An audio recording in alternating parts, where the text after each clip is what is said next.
Assalamualaikum warahmatullahi wabarakatuh. Bismillahirrahmanirrahim. Rabbi shrah li sadri wa yassir li amri wahlul 'uqdatam min lisani yafqahu qawli. Allahumma shalli wa sallim wa barik ala sayyidina Maulana Muhammadin wa ala alihi wa sahbihi ajmain. Amma ba'du. Yang kita hormati bersama, juga saya hormati Ibu Menteri Keuangan, Ibu Hajah Sri Mulyani Indrawati, Bapak Wakil Menteri Keuangan, Bapak Suhaisil Nazara, Bapak Sekjen Menteri Keuangan, Bapak Sekjen Menteri Keuangan, Bapak Heru Pambudi, dan seluruh pejabat dan pegawai lingkungan di Kemenku yang saya hormati, semua teman-teman di DKM Kemenku maupun di seluruh Indonesia yang ikuti ngaji ini yang saya hormati. Saya sudah percayalah bahwa bangsa ini bangsa yang optimis. Tadi Ibu Menteri bilang hasbunallah wa ni'mal wakil, bahwa pada akhirnya kita akan kembali kepada kekuatan Allah Subhanahu wa taala. Sebelum kita cerita Isra Mi'raj dan inspirasi dari Isra Mi'raj, saya akan memberi analogi ya. Analogi ini akan menolong secara ilmu tauhid, ilmu mengesahkan Allah Subhanahu wa taala, dan ini menjadi pokok ya dalam pengajaran tauhid. Ini mohon maaf kalau terpaksa saya ngaji model dulu lah, model pesantren ya. Tapi tanpa ngurangi rasa hormat, tanpa ngurangi rasa empati, rasa takdim saya. Teman-teman yang saya hormati semua, karena di sini banyak santri-santri muda. Hubungan kita dengan Allah Subhanahu wa taala yang serba kuasa, yang maha kuasa, yang serba bisa. Tadi dikatakan Bu Menteri bisa apa saja kun fayakun, kalau Allah sudah mentitahkan pasti terjadi. Itu kira-kira seperti ini. Saya ini bawa cincin dari besi mungkin, atau dari apa itu? Ya besi lah atau perak. Yang jelas tidak emas ini karena saya cowok. Yang jelas tidak emas. Saya bawa kertas. Kalau Anda saya tanya, kertas ini sama cincin kuat mana? Pasti akan menjawab kuat cincin, karena materinya dari besi. Jawaban itu benar, tapi harus ditambahkan secara materi itu kuat cincin ketimbang kertas. Tapi Anda salah, harusnya menjawab ya terserah Gus Bahak, karena yang megang itu Gus Bahak. Karena bisa saja saya punya rencana menghancurkan cincin ini, sementara saya punya rencana mengabadikan kertas ini. Kira-kira gitu hubungan manusia dan Allah Subhanahu wa taala. Jadi hal yang kita kira abadi karena materinya kuat, ternyata Allah punya rencana menghancurkan. Sementara yang kita kira lemah atau rentan atau apalah, ternyata Allah punya rencana mengabadikan. Di sini kemudian istilahnya orang-orang tasawuf, wa tafwidil umur ila mudabbiriha. Kita sebagai manusia menyerahkan urusan pada pengaturnya, pada yang punya. Bukan wilayah kita mengatakan cincin ini lebih kuat ketimbang atau lebih abadi ketimbang kertas. Karena saya punya rencana menghancurkan cincin, tapi ingin mengabadikan apa? Kertas. Sehingga tentang pandemi, tentang tragedi sosial, tentang apa saja, kita tidak pernah tahu rencana Allah itu mana yang lebih awet. Jangan-jangan kita takut pandemi, saya berkali-kali ngaji, mati kita kecelakaan. Jangan-jangan takut kecelakaan, mati kita karena ngelindur, tiru kebablasan, nggak bangun. Kita takut mati ngelindur, mati kecelakaan, jangan-jangan mati kita karena likuifaksi, karena gempa atau karena tsunami. Nah, hal-hal seperti ini yang terus menjadikan kita bilang dan berkeyakinan hasbunallah wa ni'mal wakil. Hanya Allah yang tahu, dan semua urusan mencukupi kita hanya Allah. Tadi kata Bu Menteri, kita akan menghadapi ini dengan ilmu pengetahuan dan pengalaman. Oke, saya sangat setuju itu.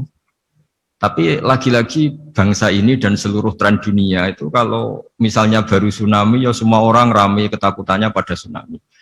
Ilmuwan berteori bahwa tsunami siklusnya sekian tahun per sekian tahun. Nanti pas gempa juga gitu, pas likuifaksi juga gitu. Nanti kalau mudik mungkin ketakutan orang sama kemacetan, sama macam-macam lah. Takut kecelakaan laka di jalan dan sebagainya. Sehingga sebelum ngaji ini lebih jauh, pastikan bahwa tidak dalam wilayah kita mengatakan bahwa cincin ini lebih abadi, lebih awet ketimbang kertas. Tapi kita harus menjawab secara materi cincin itu lebih awet ketimbang kertas. Tapi secara hakikat ya terserah yang mengendalikan, terserah yang punya rencananya apa. Nah, di sini pentingnya ngaji.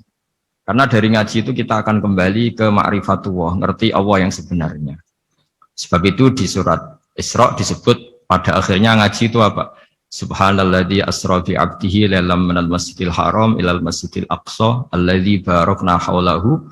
Tujuan akhirnya linuriyahu min ayatina.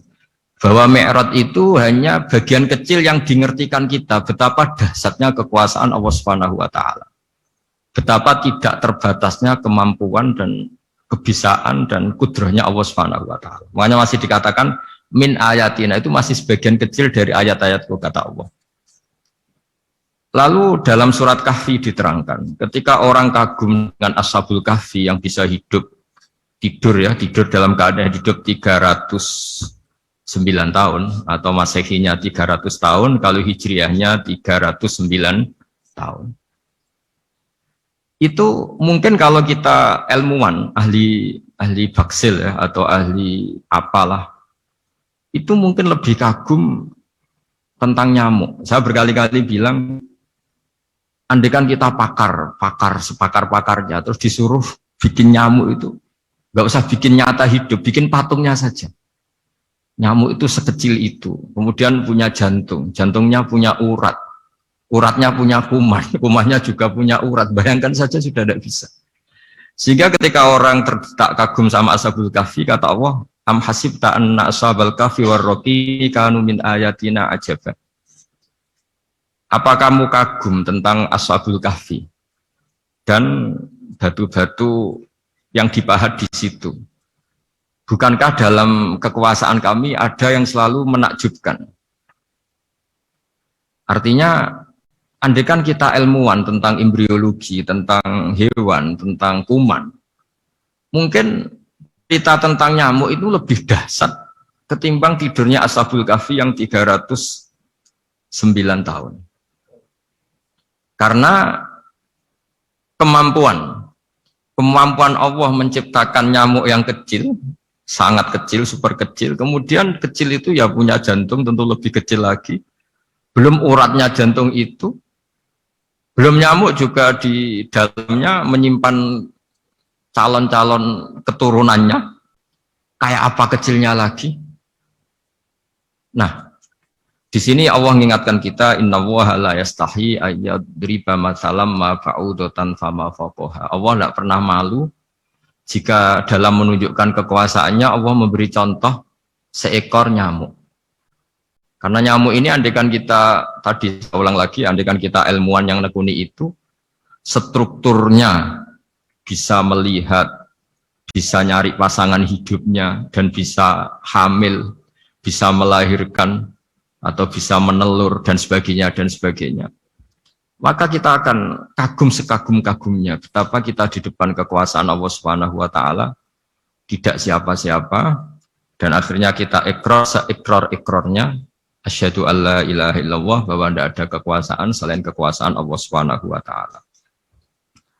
Lalu kenapa nyamuk itu tidak menjadi perhatian publik? Ternyata kita dibodohkan oleh kepentingan kita sendiri. Karena dari awal kita nganggap nyamuk itu problem, penyakit. Ya sudah, bawaan kita mungkin cari obat supaya bisa membunuh nyamuk itu.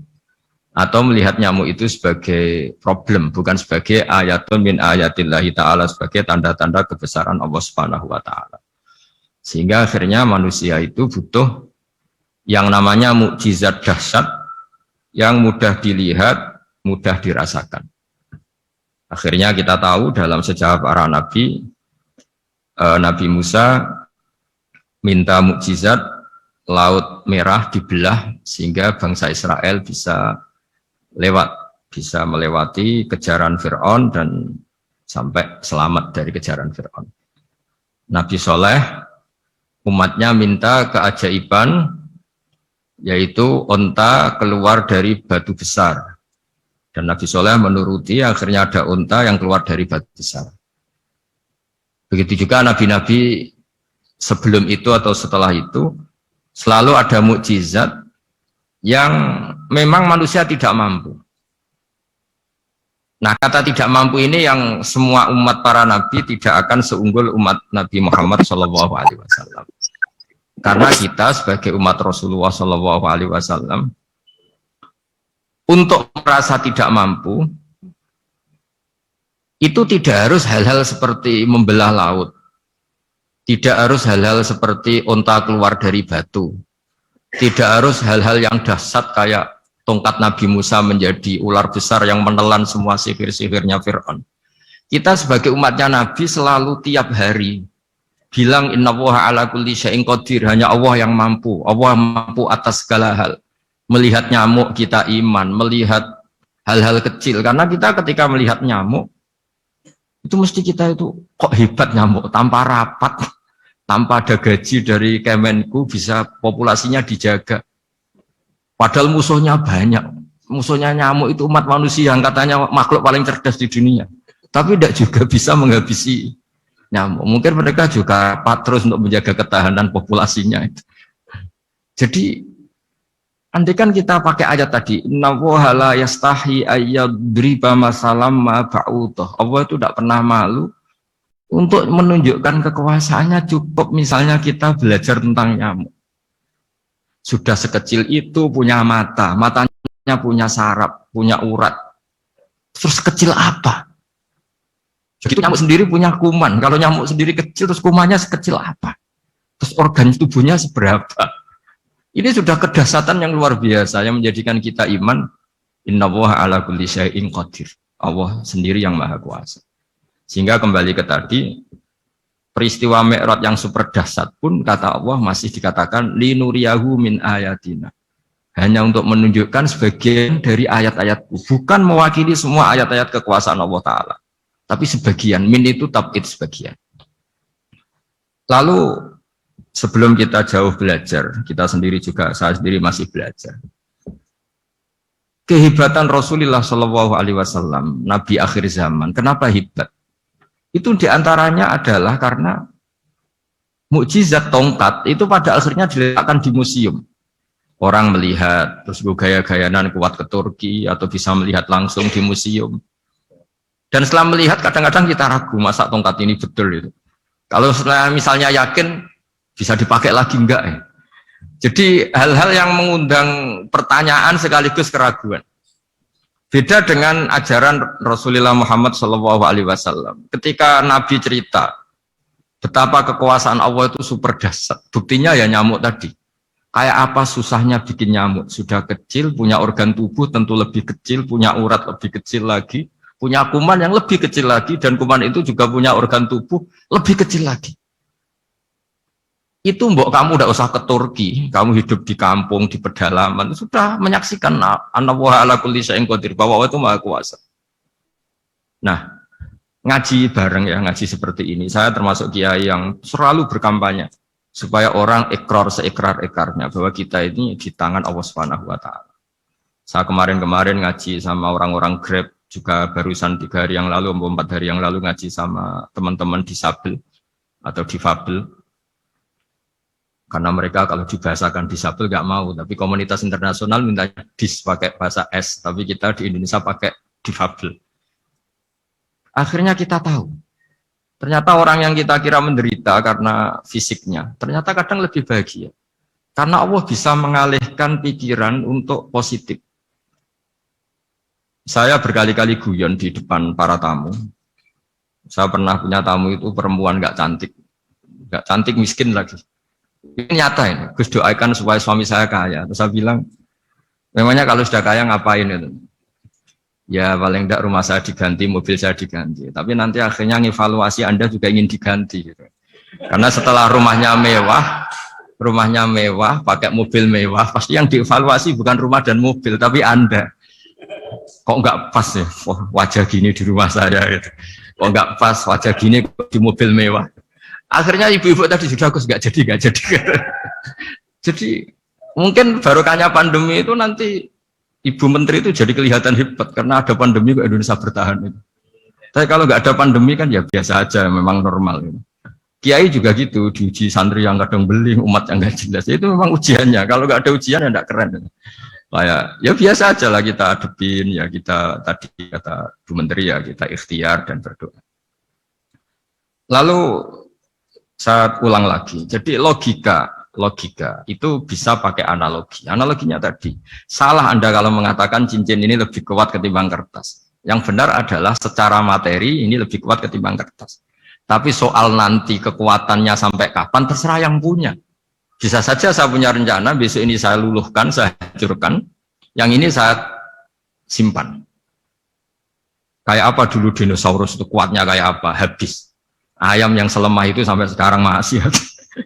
Karena Allah menghendaki dinosaurus diakhiri, sementara ayam tidak. Kayak apa nyamuk itu yang musuhnya orang seluruh dunia, ditemukan apa mulai begon apa, tapi sampai sekarang bertahan. Apa kita perlu konsultasi sama nyamuk gimana ini kok bisa bertahan, resepnya apa gitu. Karena Allah menghendaki itu disisakan masih. Nah, kemudian kenapa ada peristiwa Isra Mi'raj? Saya termasuk orang yang sering menulis tentang fikih sholat, tapi nulis saya untuk diri saya sendiri tak pakai ngaji. Tidak, saya bukukan, memang saya sengaja karena ribet biasanya penerbit itu. Terus bicara royalti apa, kita kan mulai kecil dilatih ikhlas, jadi kalau komersial itu jadi bingung. Karena tidak biasa komersial, jadi kalau diajak komersial itu malah jadi bingung. Nabi ketika Mi'raj, ini yang jarang dikaji. Sebetulnya kalimat-kalimat dalam sholat, pertama Rasulullah Muhammad SAW ketemu Allah, itu Nabi maju.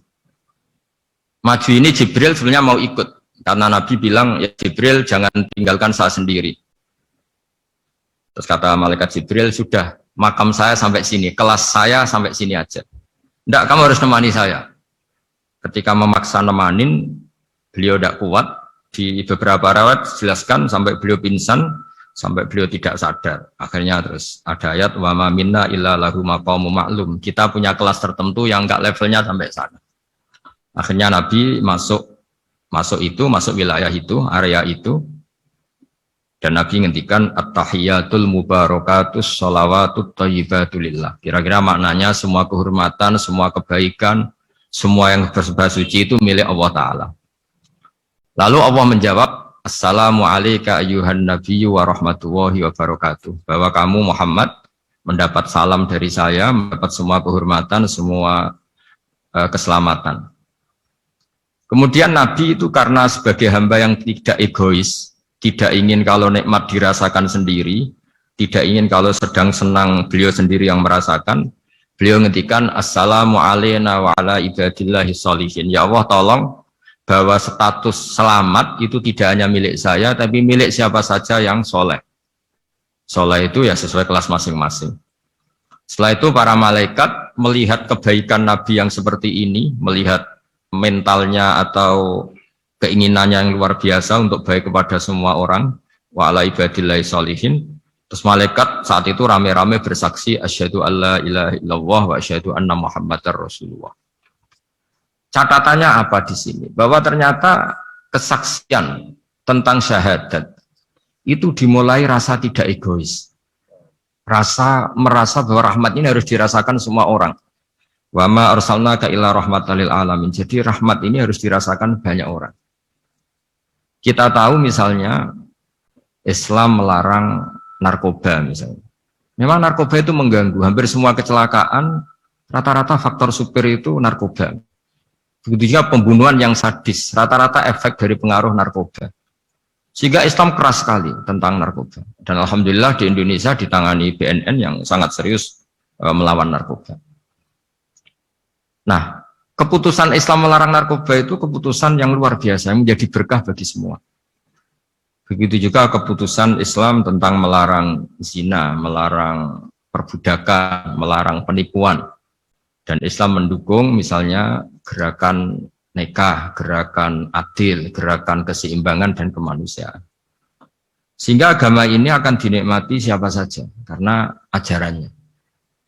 Lalu agama ini bisa nikmat, itu solusinya gampang menurut Rasulullah, yaitu sholat. Nabi itu kalau pusing menghadapi banyak hal, itu pasti keluar masuk, terus tanya sama istrinya, Kapan waktunya sholat? Kapan Bilal datang? Dulu kalau mau waktu sholat, Bilal datang ngetok pintu Nabi, ya Rasulullah sekarang waktunya sholat.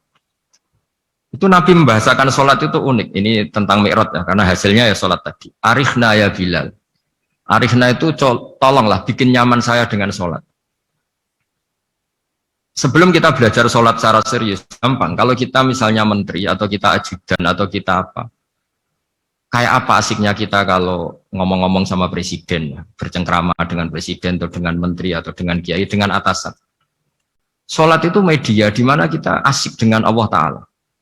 Kalau kita bisa asik dengan atasan yang manusia, apalagi ini asik dengan Allah Subhanahu wa Ta'ala. Sehingga kita harus malu kalau sholat tidak asik. Kita ketemu orang yang kita hormati saja asik, masa ini ketemu Allah Ta'ala tidak asik. Sehingga dulu, bawaannya orang dulu itu kalau sholat, untuk tidak cepat itu harus diperintah. Dulu para nabi, para sahabat kalau sholat itu lama-lama. Sehingga sampai nabi yang turun tangan, wahai para sahabatku, kalau kamu jadi imam jangan lama-lama. Karena dulu semua orang itu penikmat sholat. Sehingga untuk tidak lama itu nunggu diperintah. Kalau kamu jadi imam jangan lama-lama, kasihan makmumnya. Itu. Nah sekarang alhamdulillah tanpa dilarang sudah cepat semua. Ini sudah ada kemajuan, ini sudah maju sekali ini. Nggak usah dilarang sudah cepat. Dulu itu saking asiknya orang sholat. Untuk supaya agak cepat itu harus ada perintah dari nabi. Kalau kamu jadi imam jangan lama-lama. Nah kita kalau sedang pas baiklah, pas waras lah kira-kira gitu. Kalau bahasa orang Pantura, saya ini orang Pantura, jadi kalau ngomong lebih keras, lebih vulgar. Normalnya orang sholat itu tidak bisa ngakhiri. Normalnya, saya ulang lagi, normalnya orang sholat itu tidak bisa ngakhiri karena ketemu zat yang kita cintai. Kita kalau ketemu orang yang kita hormati, yang kita cintai itu nggak bisa ngakhiri. Misalnya mungkin anak muda, contohnya ketemu pacar tidak bisa ngakhiri. Kita kangen sama temen, jagung tidak bisa ngakhiri karena asik. Nah ini ketemu Allah yang dipuja-puja, dipuji-puji, kemudian cepat ingin ngakhiri. Jadi ini kita agak aneh. Makanya orang sholat itu tidak bisa ngakhiri. Dan itu normal. Sehingga dulu ketika Sayyidina Umar itu ditikam sama satu benda yang kayak pancing itu. Panah itu kan kayak pancing ya. Jadi kalau masuk cepat tapi nariknya susah. Karena ada grendelnya. Itu tiap ditarik sakit, tiap ditarik sakit. Dan beliau bilang, nanti setelah saya sholat tarik. Beliau sholat, nyaman, ditarik itu enggak gerak sama sekali. Karena dia sudah istighraq billah, sudah nyaman dengan Allah, sehingga ditarik itu enggak kerasa. Dulu di daerah sini, masih keluarga kita lah, masih keluarga kita semua. Ada seorang wali, jadi imam masjid. Itu di PHK sama takmirnya. Karena ketika sujud, dia asik terus lama sekali. Sampai 30 menit. Sampai santrinya bilang, mbah, sampun. Setelah itu rapat dihentikan. Kita kenapa mbah sujud begitu? Saya tidak bisa mengakhiri orang nikmati sujud kemudian ingin berhenti. Nah, Sayyid Ali Zainal Abidin yang populer, cucunya Rasulullah SAW, anaknya Sayyid Husain, putranya Sayyid Husain. Itu bapak saya kalau cerita, beliau itu sebetulnya sholat itu hanya ingin 2 rakaat. Setelah sholat 2 rakaat, ya Allah sebagai hadiah nikmat saya sholat 2 rakaat karena asik dengan engkau, saya akan syukur lagi sholat 2 rakaat. Akhirnya ketika nikmati sholat, dia sholat lagi 2 rakaat sampai akhirnya 1000 rakaat. Itu tanpa rasa capek, karena merasa keasikan. Masa momen seasik ini kemudian saya tinggalkan ya Allah. Akhirnya sholat lagi. Sehingga ada seorang wali ditanya, kamu ingin masuk surga? Tanya, di surga ada sholat enggak? Enggak ada katanya. Wah kalau enggak ada sholat, saya enggak masuk surga. Terus dibilang, ya sholat aja. Terus dia mau masuk surga. Kalau kita akan kebalikan, kita ini masuk surga itu sebetulnya kita ngawur sekali. Ngawurnya adalah, masuk surga, ada sholat lagi, gak ada puasa lagi. Jadi ini kan, kita ini jadi makhluk yang aneh. Jadi kita ini masuk surga senang karena sudah ada kewajiban apa? Sholat. Jadi ini agak aneh. Sesuatu yang menjadikan kita masuk surga, tapi sesuatu yang kita benci setelah masuk surga. Asiklah di surga karena tidak ada sholat. Nah, apapun kondisi kita harus latihan kita entah seberapa kadarnya ingin niru Rasulullah SAW ketika ngendikan wa qurratu aini fi sholat, nyamanku hatiku tentram kalau saya pas sholat. Sehingga tadi sudah saya katakan tadi, dulu itu untuk menghentikan sholat itu susah, sampai Rasulullah sendiri yang merintahkan, hei para imam kalau sholat jangan lama-lama. Kalau sekarang, andai kan Nabi hidup di zaman sekarang pasti tidak ada pengumuman itu. Karena semuanya sudah cepat. malah super kilat itu. Ada yang terawih 20 rakaat hanya berapa? 8 menit dulu. Itu kan 7 menit itu.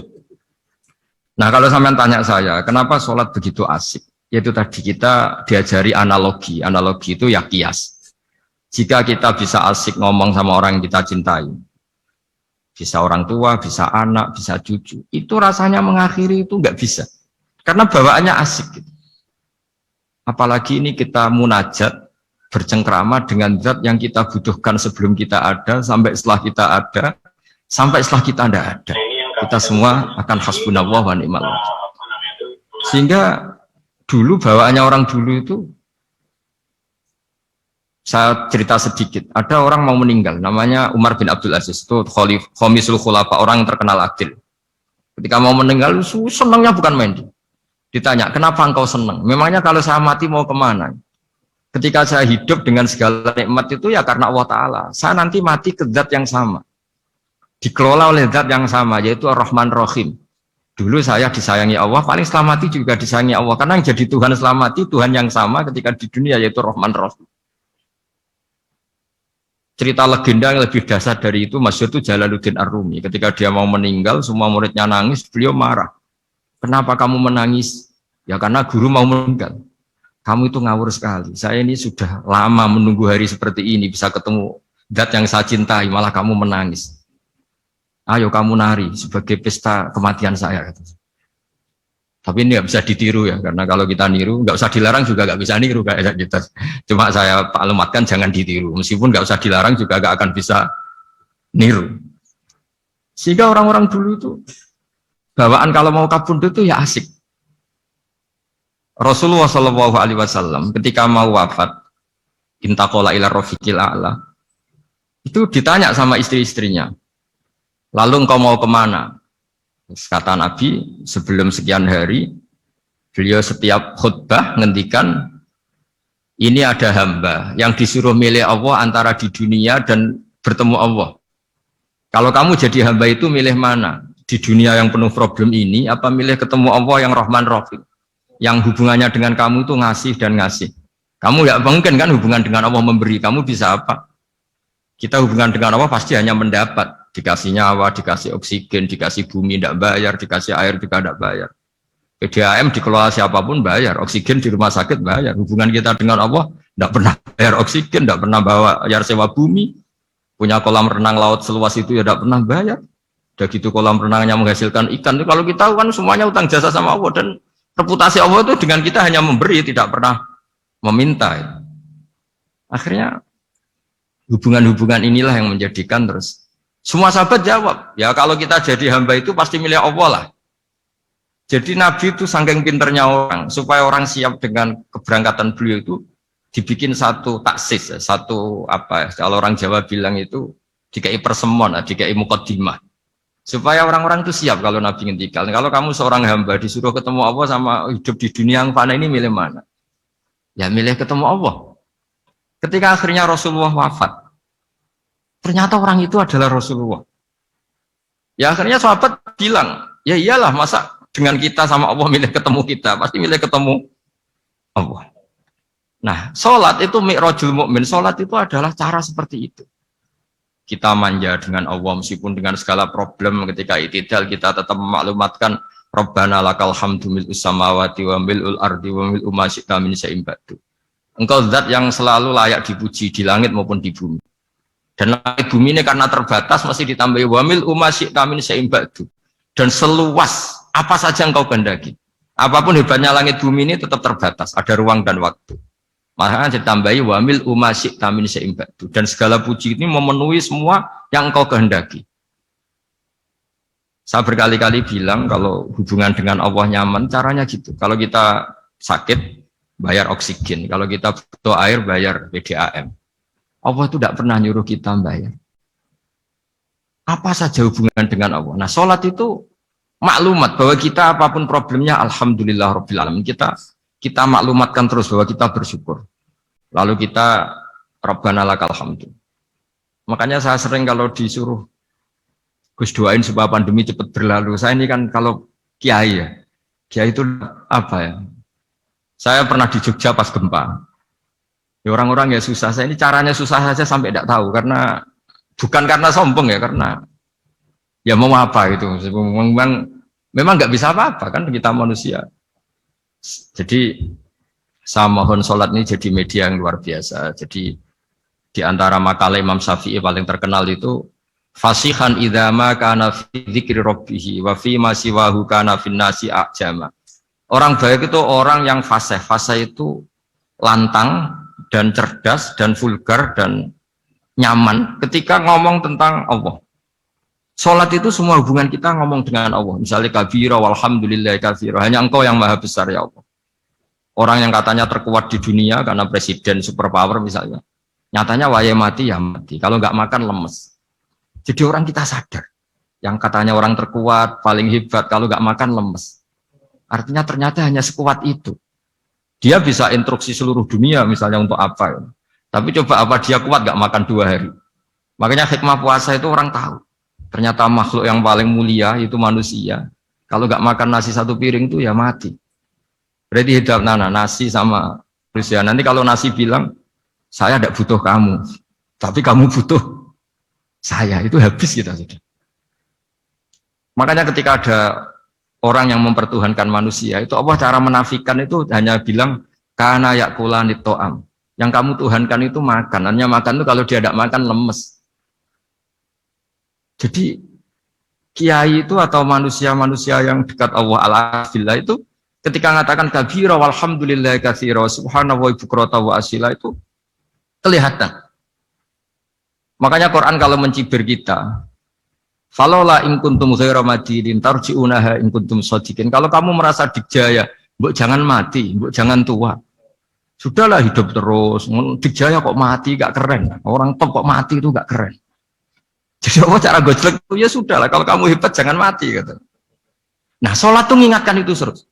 Sampai kita bilang inna sholati wa nusuki wa mahyaya wa mamati lillahi rabbil alamin. Gusti, saat ini saya ikrarkan hidupku, matiku semuanya terserah Engkau. Nah, lagi-lagi tadi, ketika kita bilang cincin ini lebih kuat ketimbang kertas, Anda salah. Karena itu hanya secara materi. Kuat tidaknya terserah yang mengendalikan. Karena saya punya rencana menghancurkan cincin ini, besok mau saya lebur, sementara saya mau mengabadikan kertas ini. Nah, disinilah terus kita diajari misalnya di surat Yasin yang populer, Allah itu siapa? Allah itu subhanalladzi biyadihi malakutu kulli zat yang mengendalikan semua sesuatu.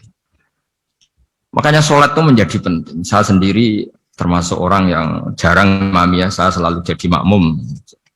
Jadi andaikan Mas Zakaria di sini saya juga makmum. Cuma keren saya kayaknya meskipun saya makmum.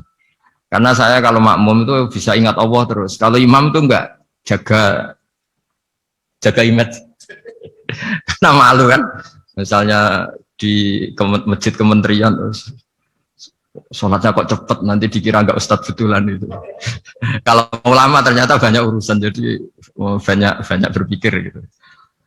Tapi alhamdulillah ini barokahnya ngaji terus apa ya? Ya hasilnya mi'raj itu ya sholat itu. Sholat ini spesial karena tadi saya bayangkan itu di surga enggak ada sholat itu ya terus wopo itu enggak asik. Itu kalau Imam Ghazali itu membarter kita itu begini, kalau kamu bangga di kasrotin nisa, pasangan kamu banyak, itu ayat lebih kuat ketimbang Anda, karena 1 hari 1 jam bisa berapa kali. Kalau Anda bangga bisa makan, itu kerbau itu makannya lebih banyak. Nah, kalau Anda bangga atas pengaruh, itu tawon itu, ratu tawon itu pengaruhnya lebih besar ketimbang Anda, dia diam di rumah, tapi anak buahnya loyalnya kayak gitu. Artinya, kalau manusia bangga itu apa? Ya dengan sholat tadi. Ini karena satu ibadah yang enggak tertandingi oleh makhluk yang lain. Apalagi dalam sholat itu ada semua gerakan yang mewakili semua ibadahnya malaikat. Malaikat itu ada yang ibadahnya berdiri terus. Ada yang rukuk terus. Ada yang sujud terus. Dan sholat itu mewakili semua itu. Juga mewakili sosial. Karena setelah sholat kita bilang Assalamualaikum warahmatullahi wabarakatuh. Bahwa keselamatan ada di kanan dan kiri. Nah, oke ya, itu sakralnya Mi'raj. Tapi di balik Mi'raj itu ada hal-hal yang manusiawi. Dan ini yang terjadi di dunia. Ketika Rasulullah melangkai makamnya Nabi Musa, makam itu status ranking lah kalau dalam bahasa Indonesia itu. Kalau bahasa Indonesia itu ribet, makam itu kuburan. Makanya orang Indonesia sering tanya saya, Gus, makamnya Nabi Ibrahim kok batu? Makam yang dekat Ka'bah itu bukan makam dengan makna kuburan, itu tempat yang dipakai Nabi Ibrahim membangun apa? Ka'bah. Cara Jawa pancatan itu.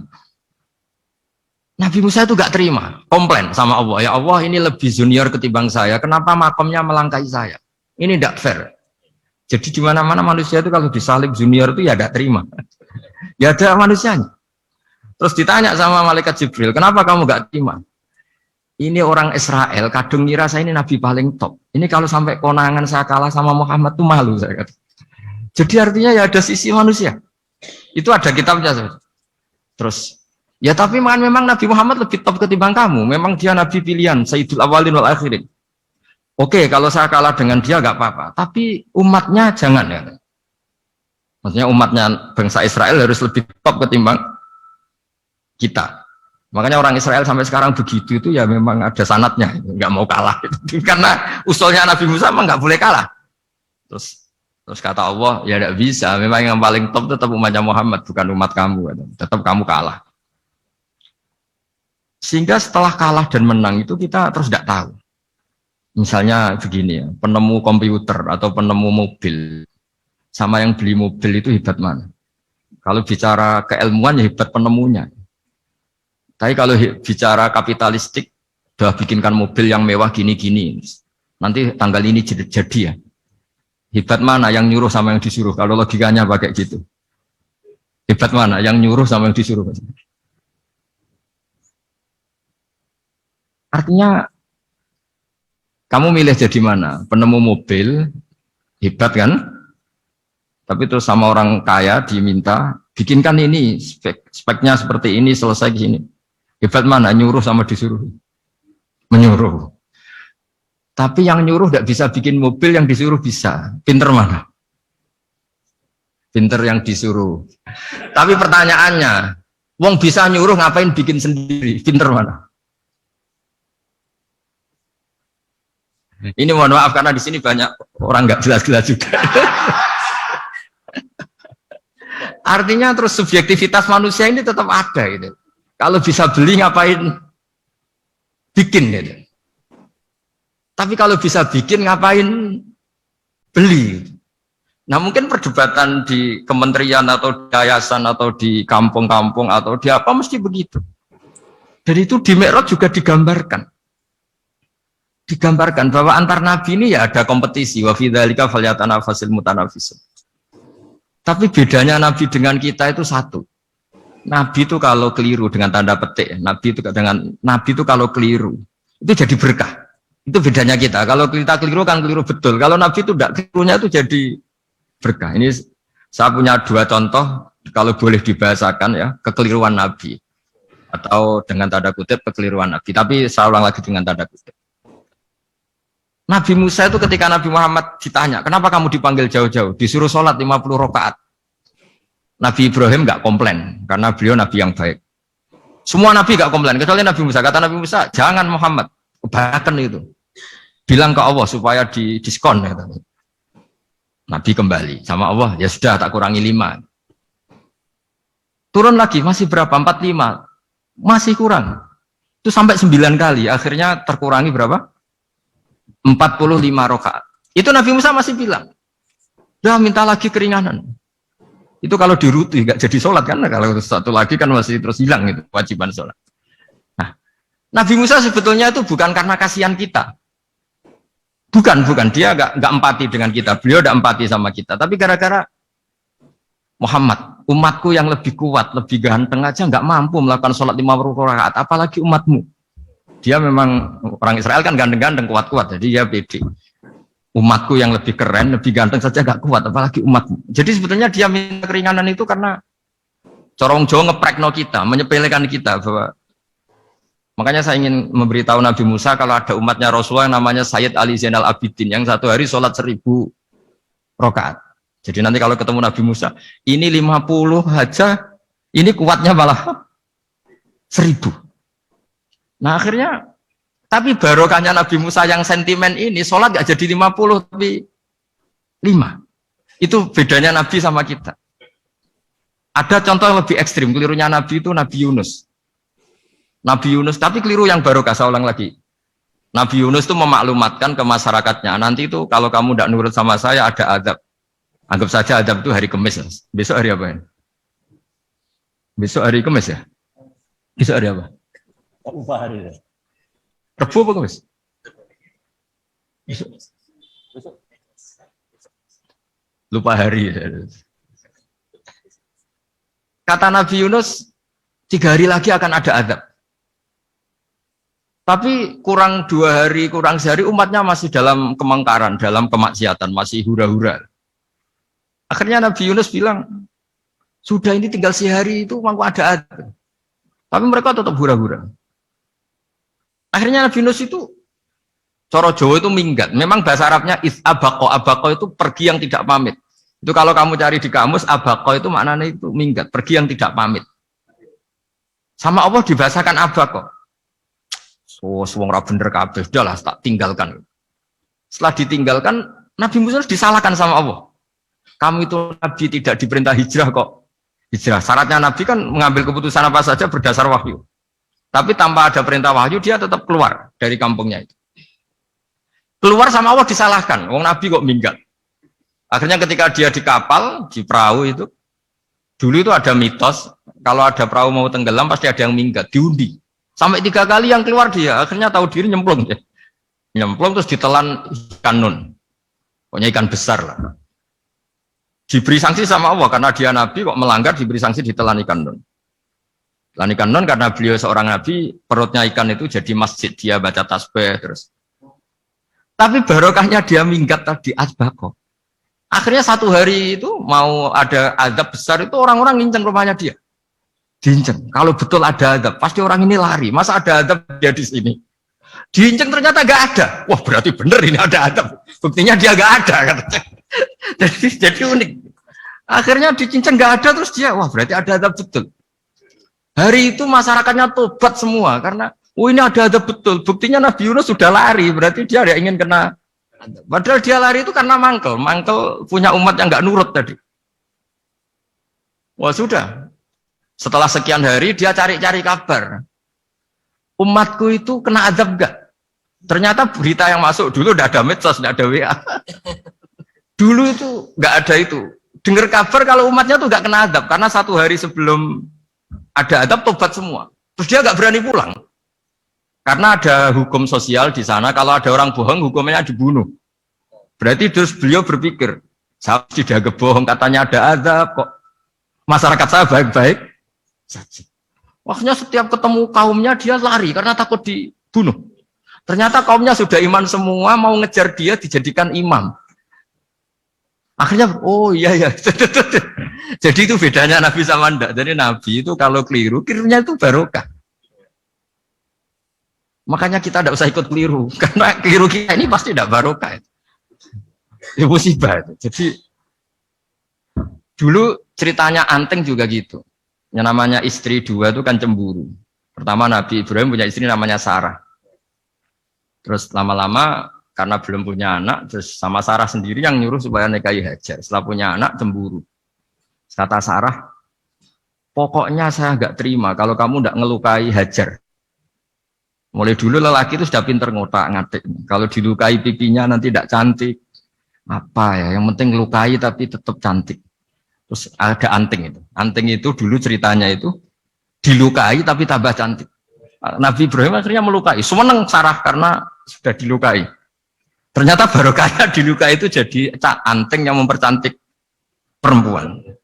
Padahal melukai istri itu kan tidak boleh.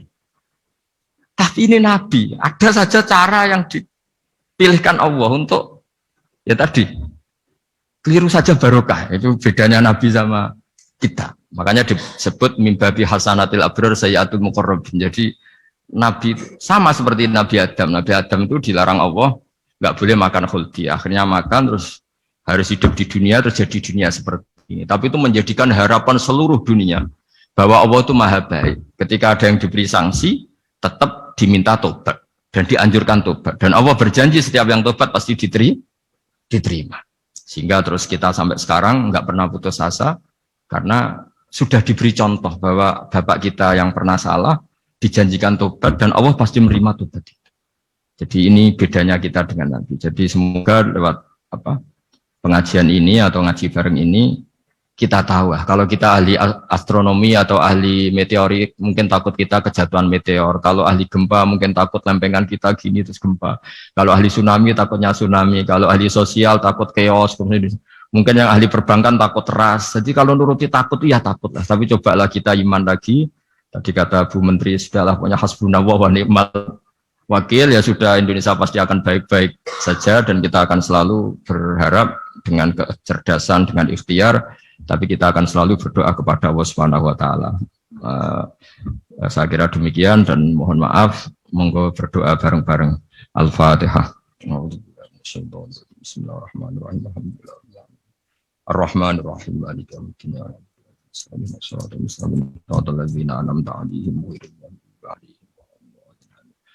Bismillahirrahmanirrahim. Nahmaduka ya wali wa hamidu wa salli wa sallim wa barik ala sayyidina Muhammad wa ala alihi wa barik wa sallam asma'in. Wa salli ala anbiya'ika rusulika asma'in. Allahumma ij'alna ya wa ahla baldatina aminina mutma'innina alladhina la khaufun 'alaihim wa lahum yahzanun. Waj'alna salimin wa ghanimin mu'afin min kulli bala'id dunyal akhirah. Waj'al ya Allah salamatana salamatan yusla biha kitabukal karim. Wa salamatan ya Allah nazkuruka katsiran fi sholatina wa siyamina ya Allah. Wa taj'alana ya Allah mimman ya'buduka mimman yarjuka mimman yakhafuk. Allahumma ya ij'al hadhil baldah baldatan thayyibatan mubarakah baldatun thayyibatun wa ghafur bi haqqi tatabi alaika wa na'maika ya Allah. Wa nahnu nasku ilaika ya Allah du'fana ya Allah wa qillatahilatina fa'adrikna ya Allah daiman wa fi kulli hal bi alaika wa na'maika hatta nakuna ya wa salimin mu'afin min kulli bala'id dunyal akhirah. Rabbana atina fid dunya hasanah fil akhirati hasanah wa qina adzabannar. Sallallahu alaihi wasallam Muhammad sallallahu alaihi wasallam. Subhana rabbika rabbil izzati amma yasifun wa salamun alal mursalin.